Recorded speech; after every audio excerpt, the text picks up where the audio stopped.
కావాల్సినటువంటి సూచనలు ఇచ్చుకుంటూ వేరే డివిజన్ స్టాఫ్ వనపర్తి నుంచి కూడా స్టాఫ్ని తీసుకొని వచ్చి ఇక్కడ టీములుగా తయారు చేసి రెగ్యులర్గా మానిటర్ చేయడము, ఆ రోజు ఉదయం వెళ్ళి మేకపిల్లల్ని ఆ 4 కేజెస్లో పెట్టడము, పెట్టి మళ్ళీ నైట్ అంతా మేకపిల్లలు ఉంటాయి, ఉదయం వాటిని తీసుకొని రావడం, ఇట్లాంటి కార్యక్రమాలన్నీ చేసినాము. సో ఇన్ని రోజులు మేబీ మనం మొన్న కూడా నేను చెప్పాను, దానికి ఆహారం దొరుకుతుంది అక్కడ ఆ డంప్ యార్డ్ దగ్గర కుక్కలు ఉండడము, తర్వాత ఆ గుట్ట మీద కూడా వైల్డ్ బోర్డ్స్, అవి అడవి పందులు, ఇట్లాంటివి మంచి ఆహారం, దానికి ఆహారం దొరుకుతుంది కాబట్టి అక్కడనే ఉండి అక్కడనే వెళ్ళి రావడం ఇట్లాంటివి చూసినాం మనం. సో గత 2-3 రోజుల నుంచి కూడా కంటిన్యూగా కనబడుతుంది. సో మేబీ మరి రాత్రి మనకు తెల్లారగట్ల ఎర్లీ మార్నింగ్ బోన్లో అది ఈరోజు మనకు ఆ మేకపిల్లని చూసి వచ్చింది, బోన్లో చిక్కింది. సో అందరు కూడా ఇప్పుడు ప్రజలకు కూడా కొంత ఇది ఈజ్ అయిపోయినది. సో వాళ్ళు కూడా ఎలాంటి ఇది లేకుండా ఇప్పుడు హాయిగా ఉండొచ్చును.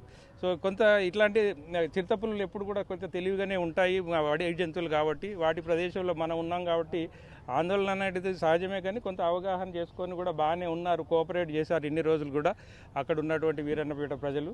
సో వాళ్ళు కోఆపరేషన్, మన ఎఫర్ట్స్ అన్నీ కూడా ఫలించి ఈరోజు చిరుతపులి మనకు చిక్కింది. దీన్ని ఇప్పుడు కొంత ట్రీట్మెంట్ చేయాల్సిన అవసరం ఉంటుంది కాబట్టి జూ పార్కుకు పంపించాము, హైదరాబాద్ జూ పార్కుకు. అక్కడ కొంత ట్రీట్మెంట్ చేసి మళ్ళీ దగ్గరలో ఉన్నటువంటి అడవిలోకి దాన్ని రిలీజ్ చేస్తారు.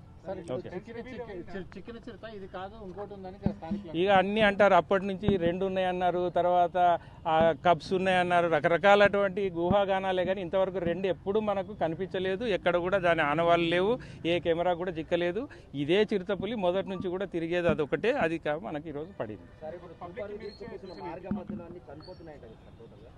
మార్గం ఇప్పుడు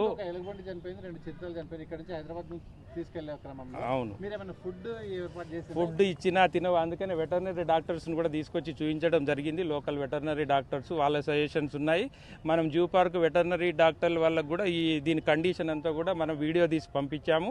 అది మామూలు ఇంజ్యూరీస్, అంటే దానికి కొట్టుకుంటుంది, మరి వైల్డ్ లైఫ్ కాబట్టి ఒక్కసారి బంధించినప్పుడు ఫెరోషియస్గా కొట్టుకోవడం జరుగుతుంది ఒక్కోసారి. అందుకని ఈ జనాలు కూడా 1000-2000 మంది ఉండి ఆ గొడవ చేస్తే దాంట్లో కొంత ఇది స్ట్రెయిన్కి అయ్యి ఒక్కొక్కసారి అట్లాంటి సంఘటనలు ఏమైనా జరిగి ఉండొచ్చు. కానీ ఇప్పుడు డాక్టర్స్ చెప్పిన ప్రకారం అయితే అది బాగానే ఉంది.